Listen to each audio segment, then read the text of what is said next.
আউযু বিল্লাহি মিনাশ শাইতানির রাজিম। বিসমিল্লাহির রহমানির রহিম। প্রিয় দর্শক আসসালামু আলাইকুম। বাংলাদেশের যে যেখান থেকে আমাদের আজকের এই ভিডিওটা দেখছেন, আজকে আমরা আলোচনা করব দাঁতের মাজুন নিয়ে, একটি হার্বাল দাঁতের মাজুন যা দীর্ঘদিন যারা দাঁতের সমস্যায় ভুগছেন, দাঁতে ব্যথা, দাঁতে যন্ত্রণা অসহনীয় এবং দাঁত শিরশির করে, দাঁতের মাড়ি ফোলা, দাঁত দিয়ে রক্ত পড়া এবং এই একটা টাইমে দীর্ঘদিন এই সমস্যার কারণে অনেকের মুখে সমস্যা হয়, ক্ষত হয়, ক্যান্সার পর্যন্ত গড়ায়।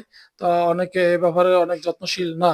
আমরা গতানুগতিক যে পেস্টগুলো ব্যবহার করি এগুলো অত্যন্ত ফ্লোরাইড থাকার কারণে আমরা হয়তো ইনস্ট্যান্ট সুবিধা পাওয়া গেলেও দীর্ঘদিন এগুলো ব্যবহার করেন আমাদের শরীরে স্লো পয়জনের মতো একটা অসুবিধা দেখাই দেয়, যেটা শরীরের অর্গানগুলো ড্যামেজ করে।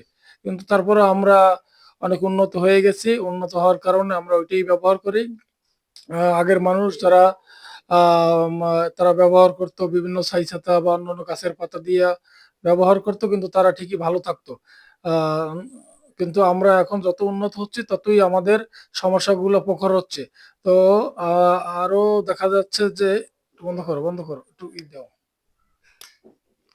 রেডি অন টু বলো। শুরু করব? মুখ হলো আমাদের হলো সকল রোগের উৎপত্তিস্থল। এখান থেকেই সকল রোগ ছড়ায়।